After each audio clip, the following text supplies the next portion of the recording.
It's Saturday, the 6th of December, 2020. Welcome back to another match reaction show where we're joined by Ben from the Cods Vlogs, Matt, Tim, and Nick to review what we've just watched, which was a fine victory for Blackpool at Highbury. And I'm John Aspinall, and this is the Seasiders Podcast match reaction show. Fleetwood Town 0, Blackpool 1.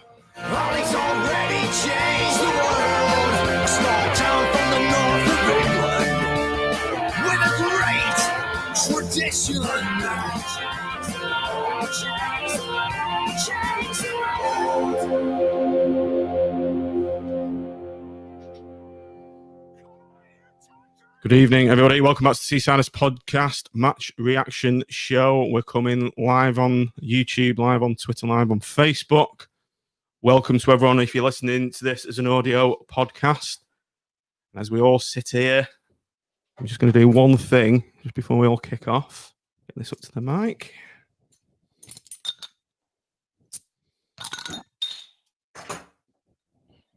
Bit of lime. I'll raise a glass to that brilliant Derby victory. As Joey Barton says, Tim, you're quiet. You have to unmute yourself. Unmute yourself, Tim. Apologies. I thought you said you were doing it. He's been on the old ruin. He's been on the old ruin. What were you saying, Tim? Communication. I was saying what's this about a derby? Well, it's a play on words from what Joey Barton said. He said, it's not a derby if they get beat, but it's a derby if they win. That's why I was saying it. You know, no one hear him. It's still not a derby if we win, though, is it? That's the explanation, though, Tim. I was having a pop at Mr. Barton. But it must be hurting him now, mustn't it? It must be hurting him, which makes this drink of San Miguel taste even better. So good evening, Tim, anyway. Are you on the old ruin? Good evening. No, I must have poured myself a gin, and I'm going to enjoy it. Good evening, Matt. Let's hope your tech problems are behind you. We've done 2 sound checks in the interim period, haven't we? So I think we've overcome it. Yeah, fingers crossed. I think I'm coming across loud and relatively clear, but it might be a bit slurry in a little bit because I'm officially back on the wagon. Or back off the wagon. Off the wagon, yeah. There you go. You see, 14 very dry weeks, and so I've had a couple of rum and cokes, and I'm on a real ale now. So you'll be shit faced then in a time we end the show. Fall off the chair at any given moment. Yeah. What are you on today, We Nick? should have sent some of those ciders around, shouldn't we? Then he could have, copied me from a few weeks ago. Oh, dear, I'm already feeling hot and bothered. What are you on, Nick? I'm on an Estrella tonight. Got an Espanol tapas takeaway coming later. So we've got our Chinese on the order. And waiting in the wings. Fair play to him for coming on. He's smiling now, so let's bring him in. Ben, you made a star appearance last night on the Friday night preview show. Very good of you to turn up, so thanks for coming. No worries, mate. You're a bit too young to be hitting the booze, aren't you? So I know I don't look, but I turned 18 this year. So, oh right, so you can. But to be fair, when Fleetwood lose, which again I think we lost 7 times this season, it's normally that I'm sulking too much to drink, and I'm like, I just go to my bed and sulk. So it was nearly one of those moments, but I thought I'd come on and give my side. Yeah, fair play to you. There is a saying, win, draw or lose, hit the booze. So maybe you want to 100%. If you draw, you'll drink some more. Eh? Take those wise words from us with more experience. Yeah, take that. What's the saying, Tim? Problem is, though, those of a certain vintage. That's it. Yeah. We've only got an average age of 35. The rest of us, look at the state of us. I know. Well, Ben's brought the average age down of this podcast down, so that's a good thing. I guess. There we go. There you go. We equalised it. I do help a bit. So, gentlemen, we have just witnessed Fleetwood Town 0, Blackpool 1. at Highbury Stadium. A tight game, Ben. And Fleetwood, is that Fleetwood actually lost any home games this season? Is that your first home defeat in the league? Second home defeat this season. Right, okay. Wimbledon beat us 1-0 when we had like a makeshift defence. Really, we had like Burns at right back. We had and 2 young lads there as well. So it was disappointing, but again, I thought the better side probably won the game. Yeah, it was a very tight game. Could have gone either way. And Ben Fleetwood started off with the first chance of the day. And Mulgrew hit the bar after about 5 minutes. We expected him to get a shot away from that angle because the commentators were kind of suggesting that.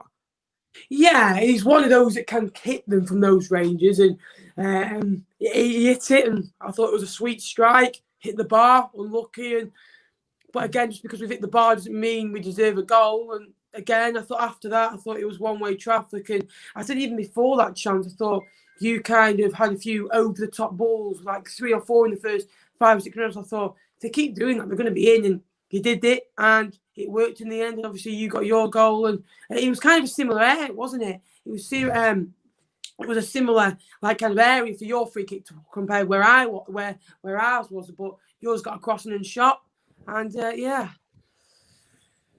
Just going back, we've just got a bit ahead of ourselves actually. Ben, just what we do before we kick off, we do a quick recap of the lineup. So, Nick, let's come to you first. What did you think of the starting lineup for Blackpool? Get rid of that banner. I think we just lost him. Have we? All right, Matt, go on then. Yeah, sort of. We had we have a group chat which we've mentioned before, and I just had a sneaky feeling that Grant Ward was going to get involved today, mainly because I thought he was going to provide us with a bit more sort of experience in the middle of the park. So I wasn't wholly surprised that he was selected, but obviously the biggest shock, I suppose, was the fact that Danny Ballard wasn't in the squad at all. But when you think back to what happened on Tuesday, he had that heavy tackle stroke knock, and I guess that's probably what sort of kept him out of today's lineup, really. But the formation was pretty much always going to be a 4-2-4 or a 4-4-2, and I don't think there was any surprises that Medine was going to come in for Anderson. But yeah, I think initially we were a bit surprised that the Ballard wasn't in there, but when a bit of hindsight, we've sort of looked back afterwards. But yeah, Grant Ward coming in would have split the sort of Pool fan base, I'm sure. Tim, over to you. What were your thoughts on that lineup when it came through? Yeah, I mean, again, it's Ballard, but I think Ballard is most likely an injury. And I think what we've got to bear in mind is here that with the games coming the way they are, literally twice a week, that it does limit recovery time, doesn't it? So I don't necessarily think there's anything serious in relation to the injury, but I suspect he's got a bit of a knock, and Critch has thought that he's going to give him the weekend off. And the reality is, actually, I think you can interchange any 2 of the 3 between Ekpiteta, Gretterson and Ballard, and still, and as we're going to go on to discuss, still have a very, very strong defence. Not too surprised with Ward coming in.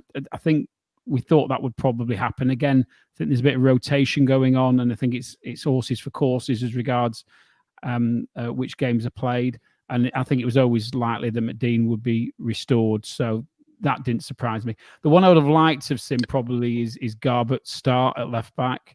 I think of it for his dead ball delivery, but again, not too surprised to see Husband retain his place. So, yeah, other than Ballard, it's pretty much what I could have seen that team. It was one of 2 or 3 different variations that you might have seen, but probably the most likely one. And finally, over to you, Nick. Yeah, I'd echo what Matt and Tim have said. We were chatting pre-match, weren't we, on the WhatsApp group, and Tim said he thought Ward and Medine would come back in, and I was typing something similar at the same time and said I agree with him. Obviously, Ballard was, when you see that team news at 2:00, you may be a little bit worried, but Gretterson came in and did really, really well. So, we are going to see this kind of rotation each week. I think even when someone has a good game like Keshi Anderson did on Tuesday night, it doesn't guarantee you a start on the Saturday.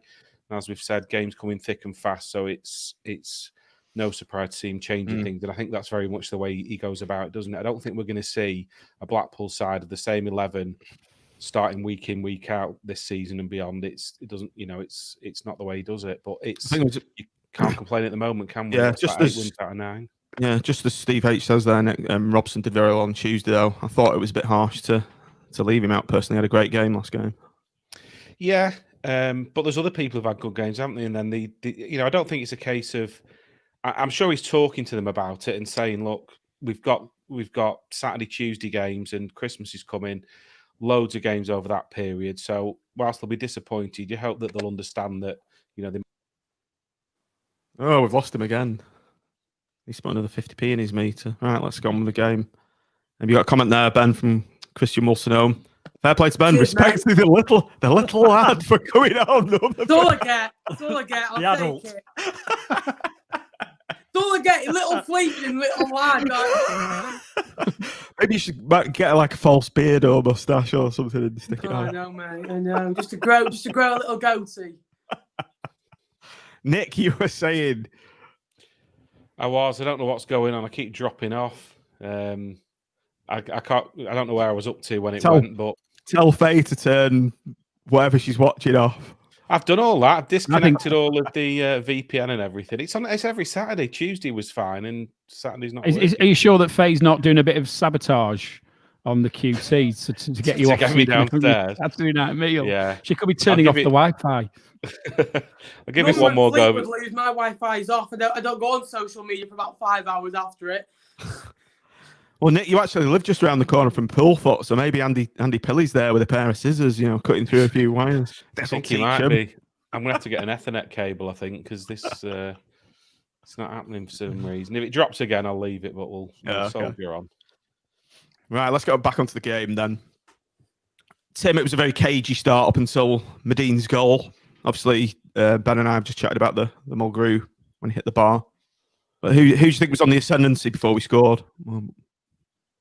I think, to be honest, I think we are. I thought in that first half, I thought the first 30 minutes we were very much in control. We were controlling the midfield, and I think that some possession stats came up around that time that said we were in the sort of 60% possession to Fleetwood's 40, and then it levelled up for half time. I think by half time Fleetwood was slightly ahead in possession, and I think we always thought the guys were talking about the pod last night, weren't they?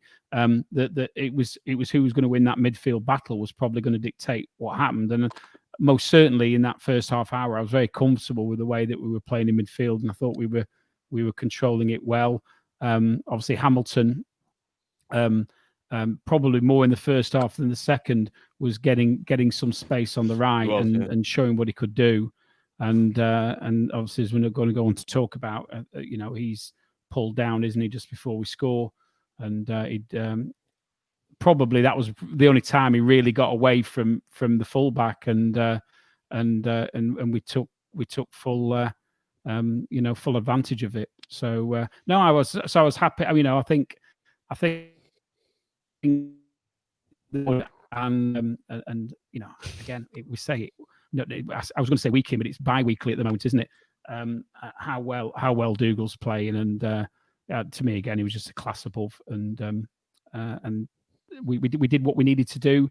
We're never going to see pretty football, I don't think, when we play Fleetwood. I think it's always going to be scrap, isn't it? And particularly I think at Highbury, probably more than at Bloomfield Road, we've seen some awful games. And I don't think it was the best game of football you're ever going to see, but it was committed. Everybody was putting the foot in, but putting the foot in fairly, and it was a battle. And that first 30 minutes, I think we were winning the battle. Yeah. Ben, Tim raises a good point there. That why are these games so poor in not quality, but they're just. At Highbury, they seem to be just, as Tim said, they're like battles, aren't they? Very cagey affairs. It's, the last 3 games have been 0-0. This is 1-0. Could have really gone either way. It's strange. The game tends to be more open at Bloomfield Road. Have you got any thoughts on potentially why that might be?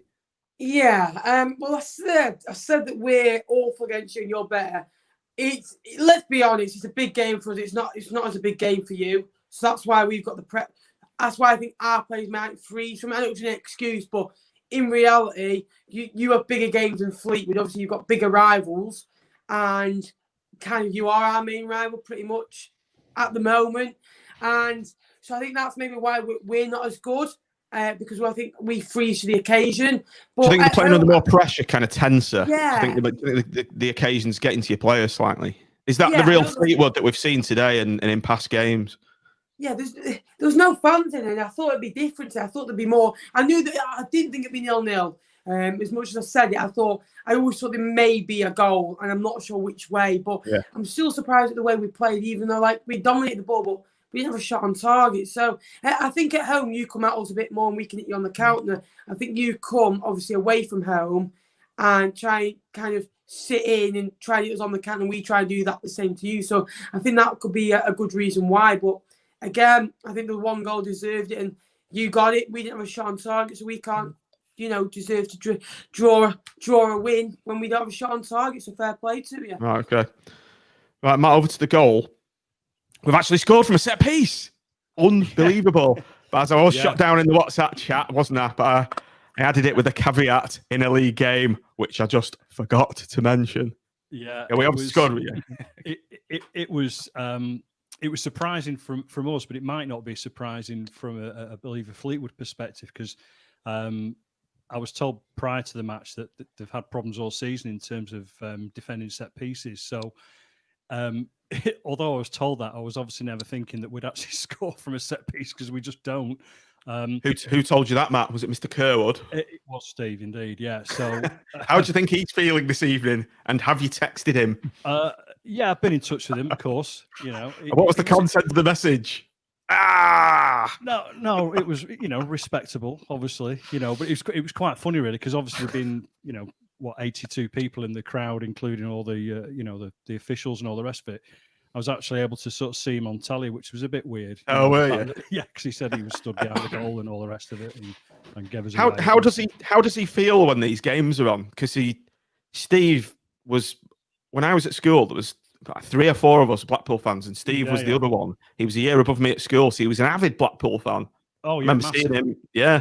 So it must be odd for them, mustn't it? Yeah, I think that oddness, as it were, is sort of waned over the last 5 or 6 years or whatever. At the end of the day, it was initially sort of like a job initially, but then because you're watching football all the time, and at the end of the day, it's your employers. You sort of have a little bit more of a, I guess, an affiliation to them, and the fact is he doesn't watch Blackpool anymore. He hasn't done for so many years. So obviously he watches out for Blackpool results like anybody does if they were living abroad or whatever.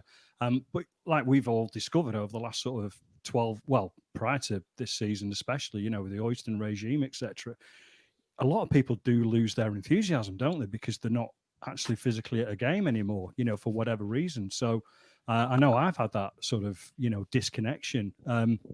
So I think Steve's sort of well past that now. But obviously, we're good mates. We've known each other since we were 15 years, 16 years old or whatever, which is a very long time, unfortunately.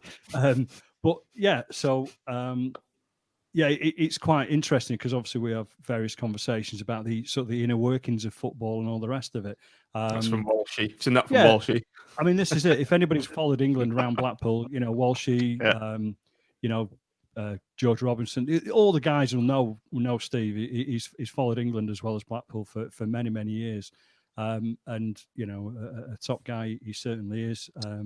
So it's a very strange dynamic, knowing that on a Tuesday night I went to Exeter with him away when we lost 3-0, and now he's doing what he's doing at Fleetwood Town. So it's all a bit bizarre, really. But that there we go.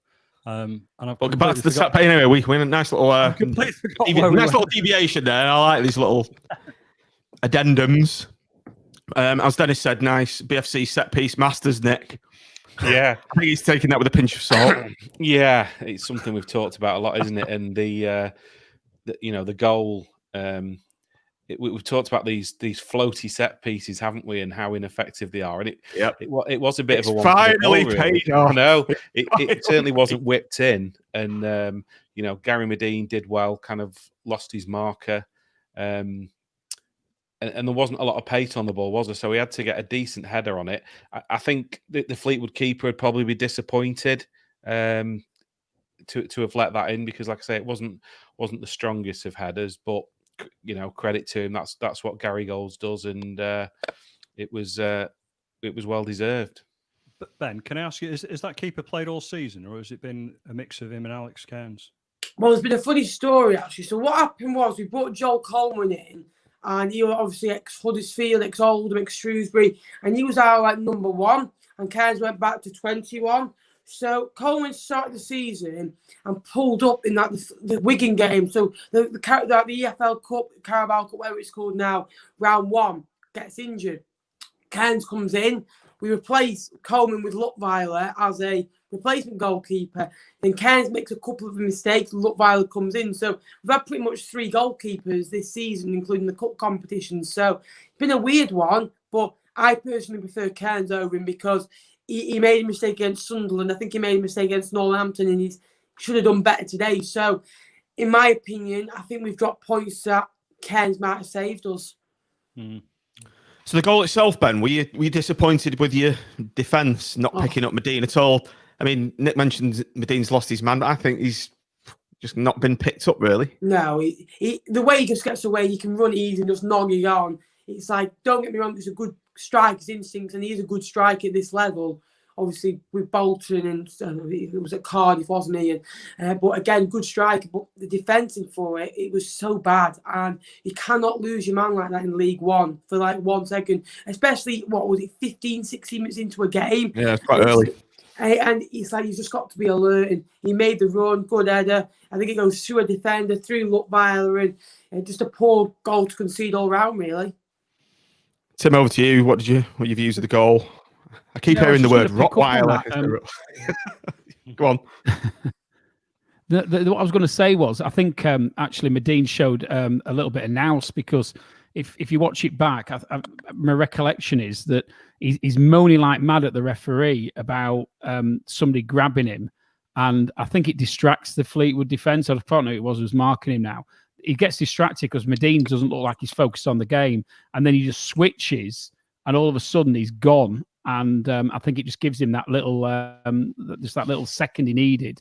I just think they were distracted by Medine's moaning at the referee, and I didn't think it was. It was a well aimed header. I don't think it was the most powerful header you're going to see, and I thought the keeper had a mare on it. To be honest, you get taught to strike as a striker. You get the ball down from your head, don't you? That's your first thing to get ahead and get it into the floor. And he's done that. There's nothing wrong with it, but I was when he hit it, I thought the keeper's going to save it, and then he either lost the flight of it or he couldn't see it through a crowd of players. Don't know who it was, but he didn't cover himself in glory. I mean, I think we'd be quite disappointed with Maxwell if he didn't get anywhere near it in the way that he seemed to. Almost like I haven't seen it back, but he seemed almost like he dived over it or something. I don't know quite what went on, but it was a bit strange. Yeah. So. The rest of the first half, then, Matt, I'll come to you next. Very bitty, wasn't it? A lot of fouls and lots of breaks in play, and no particular chances of note. And the only really incident was the disallowed Fleetwood goal. So, Matt, I'll come to you first for the rest of the first half, and then Ben. Yeah, it was. I thought the first sort of like 20 minutes. It was quite an open-ish game. They had as much possession as we did, but we always looked dangerous. I mean, CJ Hamilton he just scares them to death. Does anybody that we've played against this year? He can. The commentators at one point, I think there was a ball which went down, his side of the pitch, and the commentators thought he was just going to roll out for a goal kick, and out of shot, he does a 50-yard sprint like. Usain Bolt can, and all of a sudden we get a corner out of it. Like I say, he was obviously influential in getting the free kick that led to the goal. But it was no one really sort of having the skill or whatever to really sort of stamp any sort of real authority on the game as such.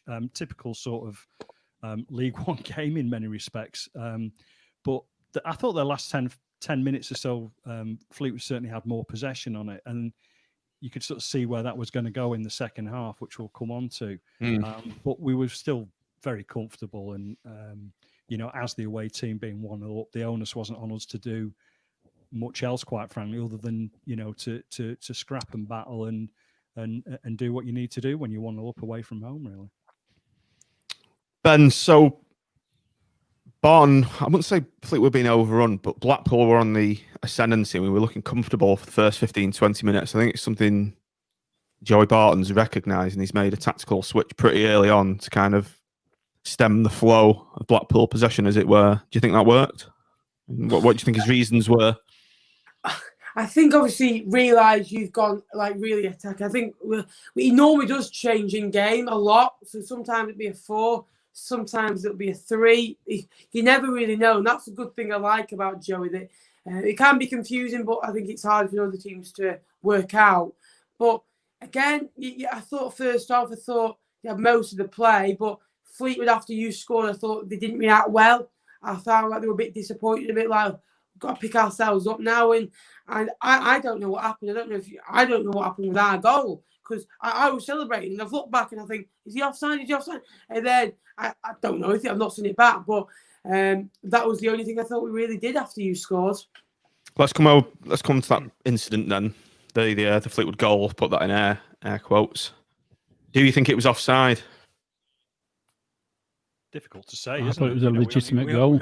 I thought it was. I thought it was a goal when I first saw it. It's the way he brought it down and tapped it in. That's the only reason I thought so. And I was like, yeah. And then I was like, huh? And then I was like, why is he? He's not offside, is he? Then I don't know. I can't comment because I've not seen it back. And but again, we can't blame the fourth officials. It's the same for both teams. Nick, do you think the fact that Blackpool players were so adamant in their arms up in the way that they were, the body language, it was like, yeah, it's offside, it's definitely offside. Do you think that's influenced the ref at all, if it was offside? Possibly. I mean, on the radio, they went, oh, yeah, he's 2 yards offside. So I was thinking, oh, he must be. And obviously on iFollow, you only get a quick replay of it. And it's very hard to tell. And I was having a look on social media, on Twitter, and Matt Scrafton said, yeah, it's offside. And there was a few people saying, no, I don't think it was. And as the comments just come up from Lawrence Moore there, that it turned out that possibly Turton was actually playing him onside. But we'll take it, certainly, you know, that bit of luck. And like we said, there wasn't a lot else going on other than that from a Fleetwood point of view, or from Blackpool, really. It kind of, there weren't many other chances. So, sounds like we've possibly got away with one. So, yeah, the listeners' comments coming in here. Isaac Selly all looked offside to me. As Nick just said, Lawrence Moore thought Turton played Burns onside. Tim, got any views on the goal?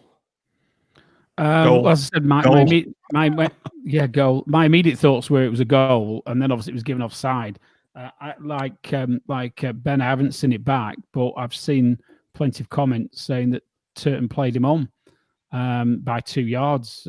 Is what I've heard. So I'm going to be interested in seeing it back. But as I said, I was relieved when it was disallowed, and I think probably at the time Fleetwood were in the ascendancy as well. I think they'd had that last 15 minutes of the first half. And I know on the chat, particularly in the early parts of the second half, we were talking, weren't we, about whether we needed to bring a third man into the midfield a bit more defensively to try and cope with the fact that Fleetwood was starting to overrun Ward and Dougal a little bit. Because we most certainly the first 30 minutes they weren't. And then they seemed to, for me, I was a bit worried about how much possession they were having. Matt, with an interesting comment and a valid comment coming in from Eddie Air Double X there. We controlled the refs and linesmen today. Our gamesmanship is now brilliant. I did notice Joey Barton getting very frustrated at the fouls that were being given away by the Fleetwood players. Some valid, some not so valid, but we're drawing the fouls, I think. And it's like Eddie says, it's good gamesmanship. Yeah, I was going to mention earlier on when we were talking about Gary Medine, it's the one thing that he has brought to the side is a little bit of nous, isn't it? He can go down a little bit theatrically and a little bit easily and all the rest of it. But that's professionalism, isn't it, in the modern game, which we wouldn't have had if we'd got a 6'2", 22-year-old up front. He's got a lot of games and a lot of experience behind him, and that's something else that he brings to the current squad. And I suppose partner in crime, if that's the right way of putting it, is James Husband does exactly the same sort of thing. Again, he's 10-year experienced pro and all the rest of it. I mean, there was one point, I think it was in the second half, where he sort of was shielding the ball and ended up sort of chesting it. Wasn't going to get a free kick, but managed to sort of control it on the floor with his chest and the ball trapped, and then moved away and hit it upfield. But it's something that we've learned very quickly, probably because of those two guys, and it will help us. When he got to like 85, 86 minutes in games that we've watched recently, Peterborough away, Fleetwood away especially, we've been in control. We never really look like we're going to, we're learning how to wind the clock down and those sort of things. Whereas, certain other teams at our level will be a little bit naive and play a lot more openly. So, great comment that. And I think it's very valid that we've sort of clued up a little bit on other teams and how to sort of operate as such. I'm going to have to go, lads, but thank you for having me on and well done on your victory. Right, thanks for coming on, Ben. Thank you, and good luck for the rest of the season, lads. Cheers, mate. See you later. Thank you. Bye-bye. See you later. Thanks a lot, bye. The other point, of course, is Dougal. We're talking about the gamesmanship. What we've got now is somebody in the centre of the pitch who's in the ref's ear all game. He's at it, and I'm actually going to be interested because obviously Sam was at the game doing some photography today, and I'm going to be interested in sort of getting a bit of feedback from him. He only came in as we were starting. But the impression I'm getting is that, where I think early part of the season, we were talking, weren't we, about the fact we had nobody in the middle of the pitch who was doing what Spearing was doing last year. And I think we now have that person. And I think he's doing it with bells on, to be honest. I think he's, I get the impression he's had it all game. And again, it's, he's a 27-year-old, I think he is, isn't he? And, he's got thick end of 10 years of professional football behind him. And that's what we need. We need that balance. And we've talked about it with Husband back there. He's at it. We've got Dougal, and then we've got Medine up front doing the same thing. And I'm sure Yates is at it as well. So it's part of the game. And we were too soft before. We're now getting our fair share of fouls. We're now getting our fair share of decisions, where previously I think we've always felt that we've been on the wrong end of a lot of it. Nick, it's a decent point, isn't it? I think Blackpool, we've never been a team that does gamesmanship or do little fouls. Drawing fouls, I think it's called, isn't it? You draw fouls. And Medine's a master at it, isn't it? And again, like the other guys have said earlier in the season, it was sadly lacking. I think we talked about the Gillingham game for me was the one where we just, Steve Evans just outthought us, didn't he? And his team were, it's frustrating to watch when they're doing it as much as they did, but it was winding the clock down and it was breaking the play up and we couldn't build up any head of steam. And I think we've learned a bit of that side of the game with those players, and it's not cheating or anything. It's just being clever. And like Tim said, I think Dougal makes a massive difference, not just in his play, but the way he's at the ref all the time. I think he definitely influences things. And Husband as well was doing it today, much to the frustration of Joey Barton and the Fleetwood bench, and obviously Medine up front as well. It's just clever, and it's something we need, definitely. So long may it continue. Did you see hating it today? Go on. Did you see the Fleetwood Twitter? Because I think somebody put it on a section on the message group, didn't they? The WhatsApp group, where the Fleetwood Twitter account sort of saying Blackpool have gone down easily again. Blackpool have done this. Blackpool have taken too long overthrowing. Blackpool have fallen over when with the slightest touch. But what it does show, it's frustrating the opposition fans. I mean, it's not something you want to take over your game, is it? But I think it's getting the balance right. It's getting the balance right between playing your good football, but when you are sometimes under pressure, and when you're in a battle, is making sure that you're getting the decisions and you're taking the sting out of the way they're playing, rather than letting the other team dictate the way it's going. So it's good to see, as long as it doesn't be, Gillingham, I think, take it too far. And I think as long as we keep the balance right, and the players we're talking about are equally capable, particularly Dougal and Medine, of some sublime skill, and and they won't let that dominate their game. It will be a balancing act. I've just seen this on Twitter. It's been going a few weeks, that, and it's a different club crest each game. It's fantastic. That's even better.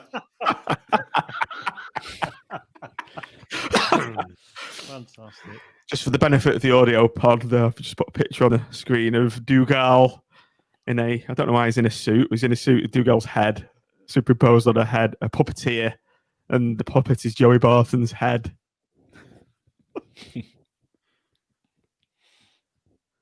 Very good. Back to proceedings.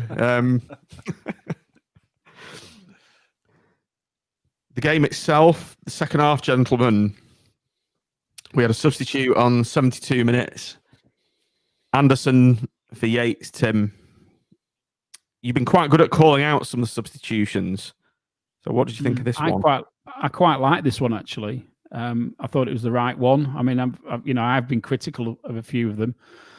But I thought Yates probably. I thought this should have been a game for Yates as well. But I didn't. I thought Yates was a bit quiet, and Anderson had a great game on Tuesday night, and I think it was a good call. It brought some fresh legs on. It brought somebody with a he was chomping at the bit, no doubt, to be playing in the game anyway. And I thought he gave for the 20 minutes he played, I thought Anderson did a good job. And instead of Yates was a little bit anonymous, I thought today.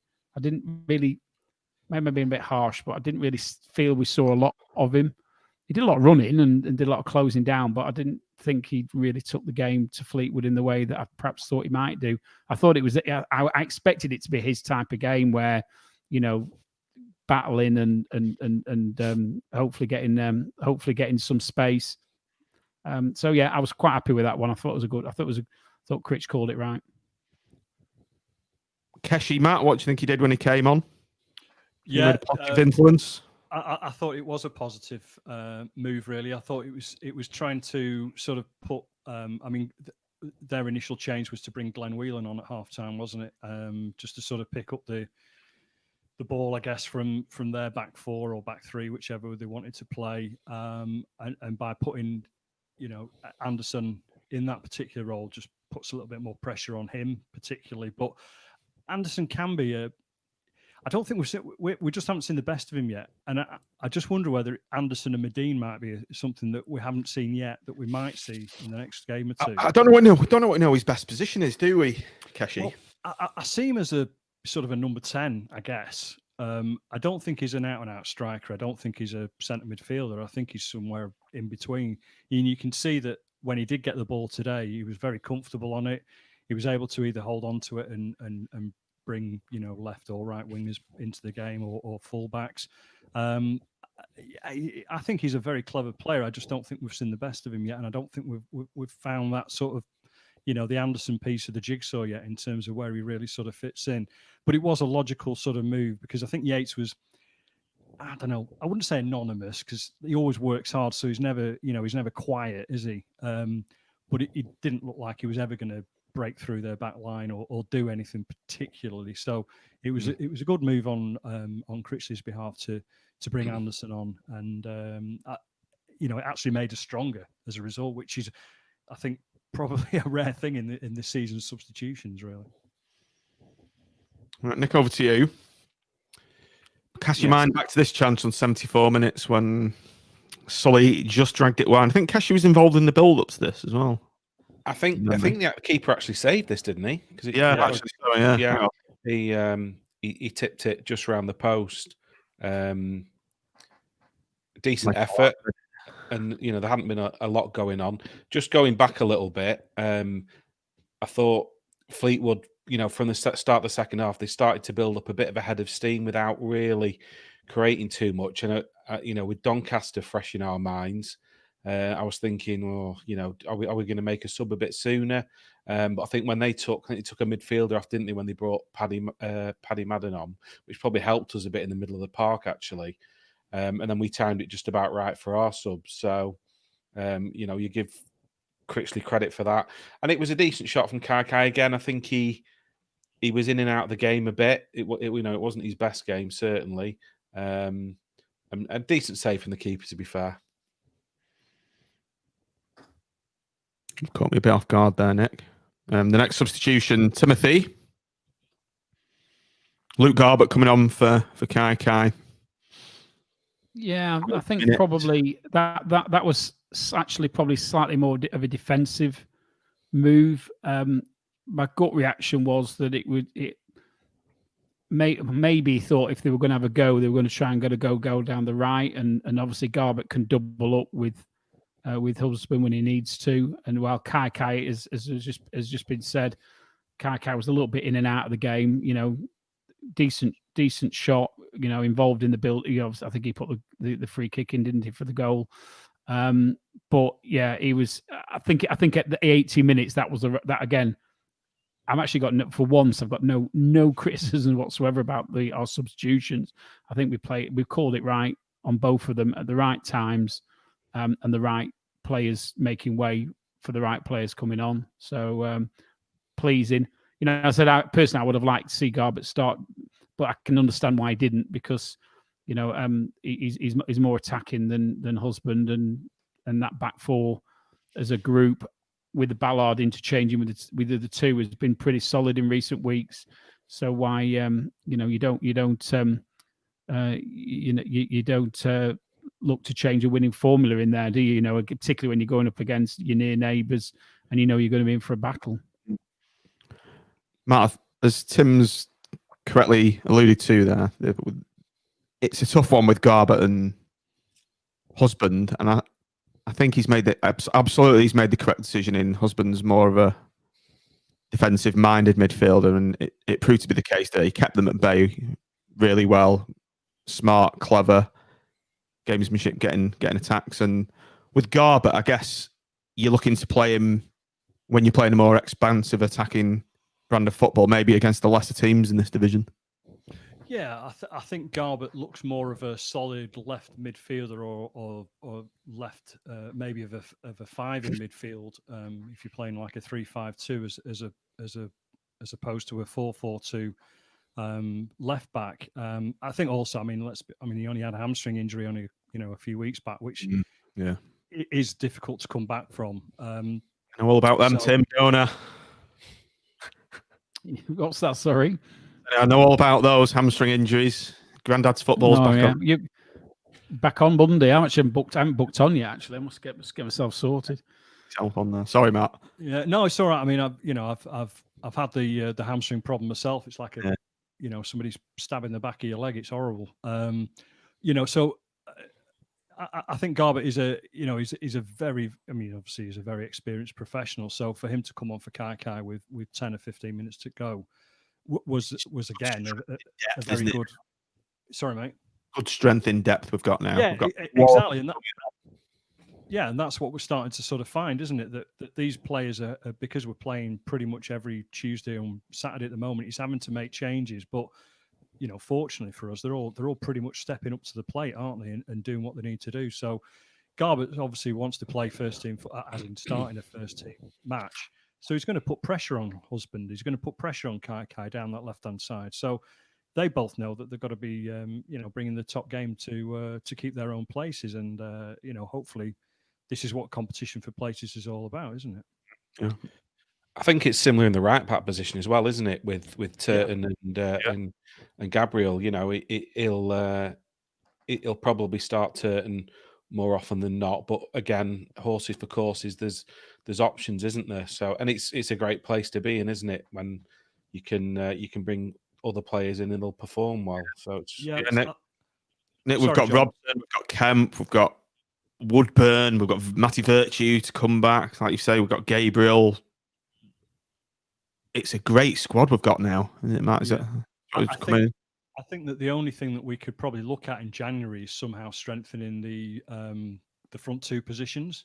And maybe, obviously depends what happens with Ballard, what we do at centre half as well. But you would think that now I think we're starting to see the best of the squad generally that we've got. So you would hope that if we can continue this decent run, then we can only be a bit more what's the word I'm after? Sort of a bit more deliberate in terms of our transfer sort of activities, as opposed to obviously making 17 or 20 changes or whatever it was in the summer.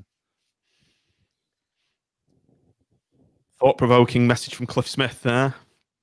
I detect the hand of Calder gently guiding Critchley to some very astute substitutions. Who wants to comment on this? Well, yeah, quite possibly. There's certainly been an upturn in form since he came in, and that's what you want your assistant to do. They're not there just to sit quietly on the sideline. They've got to have some input. So quite possibly, we've talked about subs quite a lot, and sometimes it's maybe looked a bit random with 3 coming on at once, and there's been times when we've maybe scratching our heads a bit, and it's upset the kind of the way the game's gone. But today it was spot on, and yeah, who knows? He could well have been having a word in his ear and telling him who to bring on. I think what's important on that one is that it looks like the sort of person that actually listens. Certain managers, head coaches, or whatever would just be a bit more stubborn, and I think we've probably accused Neil Critchley of maybe being that. A few weeks ago, maybe when Calderwood wasn't in, but he's listening, and I think that's He's really listening and he's learning. It's a good trait to have. Unlike Tim Carloyston, who famously described stubbornness as a good quality, if you remember from days gone by. I think when you're transitioning as well from what Critchley is an under 23 manager, a lot of it results aren't as important, and often Liverpool's under 23s might be playing teams that they're winning games by a fair margin. So you're not in a tight situation like we was in today.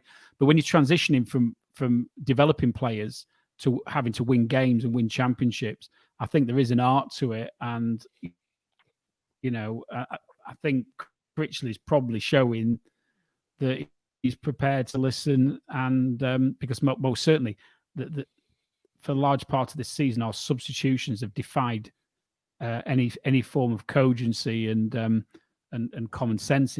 I'd even go as far as saying, and again, you've heard me be very critical about chucking 4 subs on, chucking 3 subs on, and what impact that brings with it. Today, it looked like we were moving our chess pieces around the board, and thought was going into what we were doing, and every credit for that. And I suspect he's the comment, the poster, I've forgotten who made the comment now, but was it Cliff?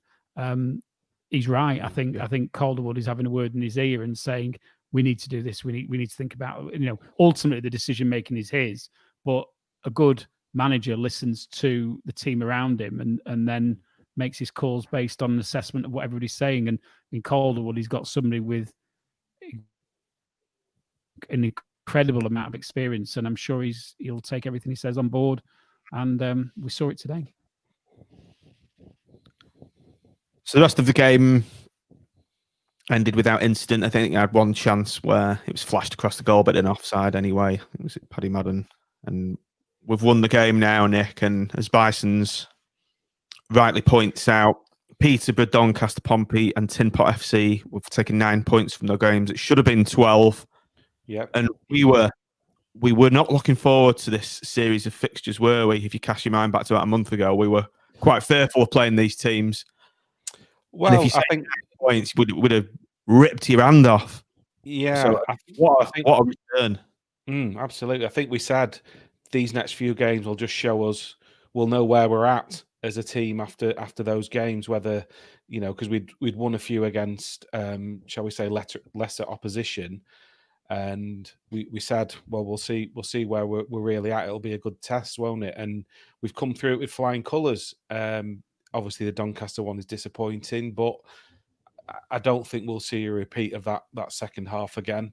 I think we've learnt from that. And to beat Portsmouth, Fleetwood, the way we have done in the last week, we've restricted those two teams to, well, I think Fleetwood, no shots on targets, and Portsmouth, 1 or 2. So there's that side of the game that's been really pleasing for me. We know what we're about in attack and what we can do, but we're showing that we're learning, and defensively, really, really good in those last 2 games, particularly today when you think with Ballard being out, Gretson coming in, he was great. So, yeah, really pleasing. Obviously, there's still a way to go. The games are coming thick and fast, but we must be, I don't know if we're top of the form guide at the moment, but we mustn't be far off it. And it's all good, yeah. I think 18-9, we've won, according to the official feed. But yeah, Matt's just left me a private PM saying player scores. Do not worry, Matthew. It's coming. It's coming. As I'm talking about there, we're rating the players for each game from now on in. Going around the room. Let me get rid of this banner. Dum-dum. Player ratings. There you go, Matt. As you've poked me in a stick to get this going, I'll let you go first. So let's go round the room. Matt first, and the first to play have to rate is Chris Maxwell. Get rid of that. There we go. Hey, it's worked. It's worked. Yeah, Covering Nick up though. I don't mind. I'll go slightly above the banner. I'll make it transparent next week. Yeah, I think the only thing he really had to do was that save from Charlie Mulgrew, wasn't it, in the first few minutes? Yeah. Really, everything else was just a case of what you would expect a goalkeeper to do during the game. I don't remember any of the shots he had to do. So he was pretty commanding, though, wasn't he, Matt? I think you're doing a bit of a disservice there. Yeah, I mean, he was shepherding. He was. Anik never came for crosses last season, but Maxwell comes for balls. He'll dominate the area. I must admit, he's sort of growing on me in terms of if I was playing in front of him, I'd be very comfortable now because he does sweep up his area very comfortably. There's obviously a lot of communication going on because there was a couple of back headers from Big Marv in particular that he, obviously collected quite comfortably. So, I mean, as far as it goes, you can't give him anything else but sort of like an 8. I assume we're going out of 10. You got to give him like an 8 out of 10, I would say. 8 out of 10 for Chris Maxwell. Right, Nick, Collie Turton. Well, look, we've kept a clean sheet, so I think you've got to give all of the defence credit. He's steady Eddie, as Chizzy likes to call him. I didn't do a lot wrong for me, so I'm going to go a solid 7 out of 10 for Mr. Turton. Timothy, Marvin. I'm chuckling at the comments about Nick. Have you seen Dennis Hutch's comment? Mount Mary. Right, I can't get my hair cut till the 23rd of December. So it's kind of at a point now where I've got like this rhino horn or a bit of a bowl head, and I thought I'm going with rhino horn for tonight. So good. Thanks, Dennis. Bison's there a little part. He's called Tintin as well.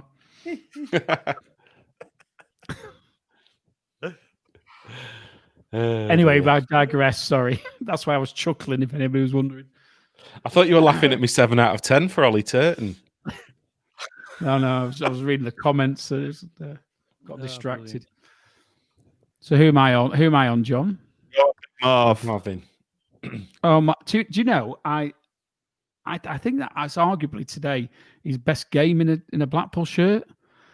I thought he was good. I've been critical of him, but today he's he's growing more and more into that role, isn't he? Yeah, and listen, he's probably one we have been not negative. That's the wrong word, but where we've made sort of perhaps slightly more critical comments of. But I just thought it was excellent today, and I'm going to push the boat out with him. I think with a 9. I think that's his best game in a Blackpool shirt for me.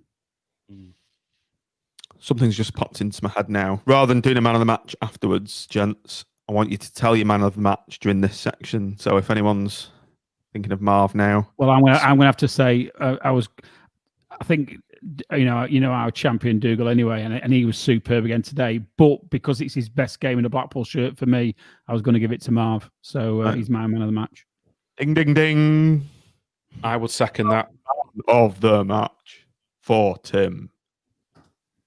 Matt, Daniel Gretterton, the Viking, an imperious performance at the back from our Icelandic warrior.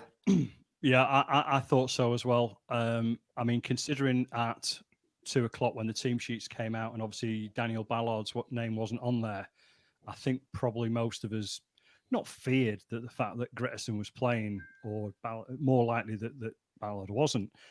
But I thought he absolutely. He had a great game. I think you've got like a cigarette paper between him, Big Marv, and Kenny Dougal today for the man of the match. It's tough, isn't it? It's tough. Yeah. So Danny Grettison, I would give him a very, very solid 8 out of 10, pushing 9 out of 10. Didn't do anything wrong at all. And considering that him and Marv managed to marshal Ched Evans and Paddy Madden when he came on in particular. Made him look ordinary, didn't he? Yeah, exactly. I mean, these are two strikers who have got, a gazillion goals behind them at this particular level. So they never looked in any danger. It was just always a case of were they going to slice one or something, that was going to be their own undoing. But they were absolutely rock solid, the pair of them today. A very good 8, pushing 9 out of 10 for me. 8.5 then. Well, yeah. All right, let's go 8.5 then. Yeah, if we're going 8 plus. Tim was saying 8 plus last week, and obviously I wasn't on 606, and I was listening to it, but thinking, I was like, what the fuck's he on about? It's not GCSEs. Yeah. You can't mix numbers and letters, Tim. Come on. I just wanted to make the point that it was a very good 8. Nicholas, over to you. James' husband. Yeah. Look, like I said, it's a clean sheet, so all of the defence have done well in that respect. I think the centre halves were the standout for me in the defence, similar to Turton for me. James' husband, I thought he some good game management, which was winding Joey Barton up, which will extra point for that. Then, yeah, which is I was going to go 7, but I'm going to give him an 8 purely because he got Joey Barton annoyed. Right, Tim, you had your man of the match, so I'm not sure if I bring this guy in. Now let's give you Grant Ward. It was Gavin Ward. I thought Oh, I've not changed it. It's Grant Ward. Right, that says Grant Ward, really. Forgot to change it. On his birthday as well. Bloody hell. Yeah. I actually thought he had a decent game today, Wardy. So I'm gonna give him an 8. I think he had a solid game. He put himself about a bit. Showed a quite a cool head as well. I think showed his experience, and I was quite, again, he's somebody who I've sometimes been a little critical of, but I thought he most certainly deserved his place today. And I think him and Dougal complement each other quite well. I think, to be fair, you can say the same thing for Robson, but what we're seeing is we're seeing an understanding developing. And I actually, we've said this on other pods. I think Dougal lifts the players around him. It's like having your TV and having that thing that upgrades your HD, isn't it? That built in. He brings the best out of other players, and he gets other players playing to another level. And very, very pleased with his performance today. Right, Matt, over to Kenny Dougal. By his standards, he was just, it's just so reliable, isn't he? And by his standards, which have been pretty bloody high already, I thought this was by far his best game for us.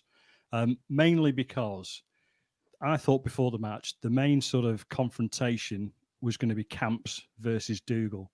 And I can't remember Camps doing anything, quite frankly, in this match, which can only be a positive for Kenny Dougal. I thought he just broke up everything, kept it simple like he does. At times, he just sort of has that little bit of time on the ball, which in a crowded sort of, I hate the word derby, but it is.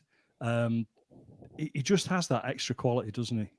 So for me, he was our man of the match today, and easily a 9 out of 10. Easily. Matt's man of the match, Kenny Dougal.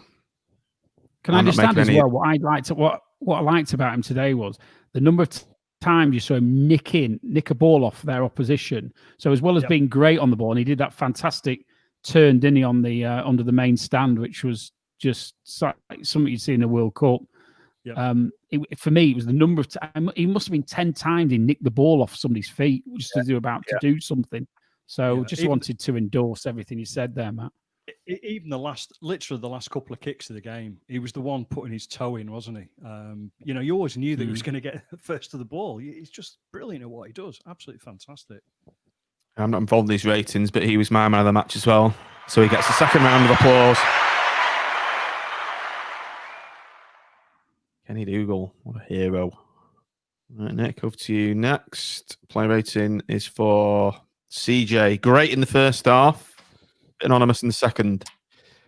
Yeah, which can happen with him.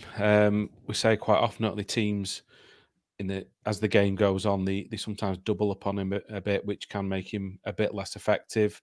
But he's always a threat, and particularly in that first half, he makes defenses worry with his pace. I'm going to go, wasn't his best game, but I'm going to go 7 out of 10 for CJ. 7 out of 10 to CJ. Tim, over to you. Kai. Flats to deceive, doesn't he? He's in and out of games and... Yeah, I mean, one minute he's doing something, he's doing a worldie, and the next minute he's giving the ball away, or he's anonymous, and you don't see him for a while. But he had that good shot that went across from the left to the right, and the keeper saved it, which was a fantastic strike. He also did the dead ball for the goal. But I think on balance, I think it's a 7. I don't think it's one of the better games we've seen him play. But it was reliable. It was a solid performance rather than being a spectacular one. So, keeping it real in relation to where the scores are, I think 7 is probably a fair result. West Side, keeping it real. Sully Kai. Gary Medine, Matt. A great solid game again from Gaza. Yeah, and he's proving to be, I think, from my personal perspective, quite frankly, better than what I thought he was going to be. We all thought he was going to be on his way at the end of the season. I'll hold my hands up. You know what I mean? I don't mind saying that. I think the last few games he's really proven his worth, hasn't he? And we talked about his gamesmanship earlier on, and obviously he scored the goal today, and he's been very much a pivotal part of the team over the last few weeks. So a good performance, takes the pressure off us, draws the fouls, etc., brings others into play. So I would say an 8 out of 10 from Medine today. Finally, should have given him a 9 because he put the grand in the community trust initiative as well, didn't he? So, but what it does show is that he's an 8 plus. An 8 plus, exactly. About 8,100 or 1,800. You can buy your votes on here, Gary. Stick 1,000 in our bank account. We'll give you 10 every game. Patreon.com/SeasidersPod. I'll get it in. I'll set up a new tier for you. £1,000 a month. Right, Nick, finally. Jerry Yates. Not his best game, but industrious. No. Yeah, he put a shift in as he always does. Just wasn't quite happening for him. He didn't really get into much space, and to get into a position to be firing a shot away like he has done in recent games. So for that reason, I'm going to go 7 out of 10. Like that guy on Strictly, innit? 7. We need to get some sound effects, I think. What about little paddles? Yeah. Get a local. We could get some sim things we can hold up with our score number. I was just saying, Tim. Do keep up. Oh, were you? Sorry. Apologies. How much old ruin have you had? Confused me. Nothing really. Right. I think we're nearly done. We're on over an hour. So let's just bring up this last banner, which is next up. 7. There we go. There we go. The benefits of the audio pod. Matt has just sketched together a 7 and put it to the camera. Always the broadcast professional. Right, Tim, next up. Oxford away. Now, normally, we'd be worried about this game. They've only drawn, I say only drawn, they've drawn 1-1 against Hull today. They were winning 10 minutes to go. So they'll be on a bit of a downer from that, from nearly beating the league leaders. And also, they're on a bit of a downer in the season per se. So we've got no fears going into this game based on the form we're on. I don't know. I always think of Oxford being a very good side in this division. So, and you look at where they are at this point of the season. So I think they're in a false position. I think we're going to see them as the season progresses move up the league. I think we all had them being up in around the top end, didn't we, in our predictions before the start? And obviously that doesn't look like it's going to happen. But I don't think they should be where they are. And obviously I think Hull that seem to be so far in the first third the standout team, don't they? The most consistent team.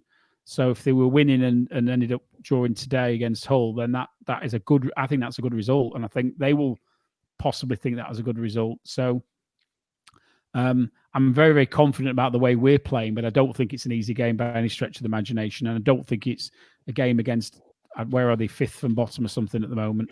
So we're in that vicinity. Yeah, so I don't. If I was playing another team down there, I would be more confident. I think they are. They could still come good yet. What's your match prediction then? I'm going to go for a 1-1 draw. Just getting the league table up for everyone there. Matt, over to you. Your thoughts on the forthcoming game against Oxford next weekend? I think we're all probably surprised that Oxford are where they are in the league at the moment, and they did get a credible result against Hull today. We're obviously top, and I think I'm assuming they're still top. But we've got to be confident, haven't we? We've won 7 or 8 out of 8 or 9 or whatever it is now. So I think we'll go there. It's our place, isn't it? I think. It is, yeah. Yeah. So I think we'll be very confident of getting results. So I'd like to see us win, obviously. So I'll predict, if you want a scoreline of, and I think we're getting things solid at the back again over the last few weeks. So I would like. Oh, wouldn't it be nice to have a nice solid 2-0 win? So I'll go for that. Nick? Yeah, like the other guys have said, it's maybe a bit of a surprise to see Oxford where they are now. I don't know whether they've been playing well and results, they've not deserved the results they've getting, or whether they're just not playing very well and have been getting beat deservedly. So there's no reason why we can't beat them. I know we all had them in the top, whatever it was, 3 or 4 in our predictions, but there can't be a team in the division who's more confident than us at the moment. And I was going to go 2-0, the same as Matt. I think we'll win 2-0. I think I'll agree with you there, Nick. I think we're going to win 3-1. It's going to be an exciting game anyway against a good team that likes to play football the right way. Okay, just to close the show off. They've got the CODs on Tuesday, by the way. That's it's just been pointed out on the messages that Oxford's actually Saturday. They were so used to league games Tuesday, Saturday, aren't we, at the moment, that we've actually got it's the CODs in that Mickey Mouse Cup on Tuesday. About that doesn't really matter, does it? We've got bigger fish to fry, Tim, in the form of a BST shirt prize draw. This is just to close the show off. We've done one of these in the past. Matt's the man with the bag. He's got his hand in the bag. Yeah. Just for those that haven't listened to this before, Matt, do you want to just quickly refresh people's memories? Yeah, so BST have been doing virtual football cards, raffle type things, and we've actually got 2 draws tonight. So these are for shirts that have been signed by players from last year. I'll be honest, I can't remember which ones they are, but I'm sure somebody will find out very shortly. So only £3 a ticket, isn't it? So it's well worth doing. You can get yourself absolutely. Absolutely. So I've got a very Christmassy sort of a container for one, and I've actually managed to find a hat. So we go. As you haven't very own Robbie Savage. Exactly, yeah. So I don't think I'll be quite as excited as the Marine Tottenham draw when I pull out. Let me know when you're about to do it, Max. I've got a drum roll sound effect. Are you ready? I'm just about to do it, and I have hold of a piece of paper, so go for it. So the winner of draw 2 is Phil Corbett. Okay. Well done, Phil. Nice one, Phil. Phil's involved in the Yorkshire Seasiders, I believe. Indeed. Right, so I've got draw 3 to do, which is from the hat. Oh, have you got another one? I've got another one, yeah. Okay, get you on solo again. Sound effect going again. You ready? Go for it.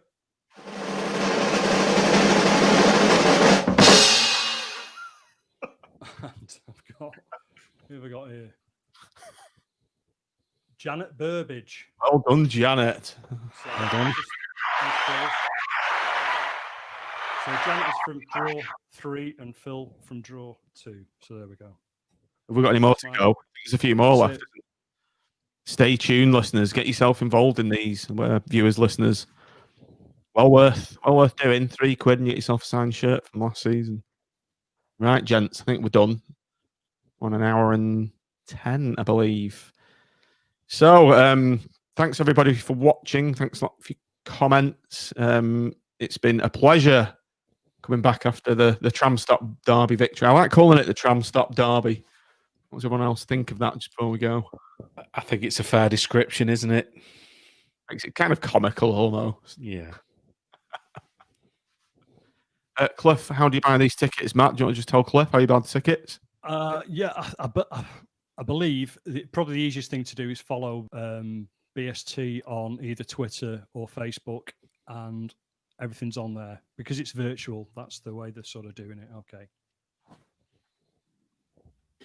Bisons has said it's not a bloody derby. I'm with him. Derby Bisons because it winds Joey Barton up after you've won. I think that's why calling it the Tram Stop Derby. It's It's a farce of it. Yeah. Belittles it a bit. Yeah. That's the one. Right. We're on an hour and 10. As I said, we're going to go. So we will see you a week on Saturday. I don't think we're going to do we might do a 6:06 for Fleetwood on Tuesday. See how we feel. Eh? So thanks for joining us. Tim, Matt's just pulled his face. Yeah, we'll see if we feel like it. If we beat them. We'll come on. Yeah, I like it, Nick. Yeah. So yeah, thanks, Tim. Thanks a lot. Thanks, have a good night, everybody. Thanks, Matt. No problem. I'm going to have another drink now. Yeah, you've earned it. Knock yourself out. Thanks, Nick. Pleasure as always. All that needs to be said is thanks for downloading, thanks for watching, thanks for commenting, and up the pool. Up the pool. Up the pool. Tradition.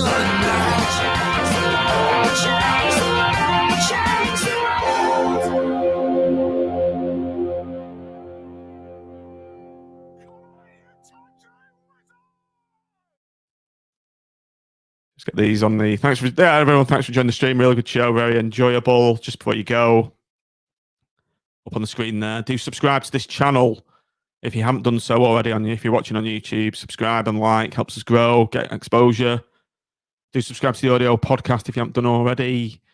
If you like our content and want to help, it does cost to do these things: equipment, subscriptions to software, etc. So if you want to show your appreciation, you can go to our Patreon page, which is patreon.com/SeasidersPod for £3.50 per month.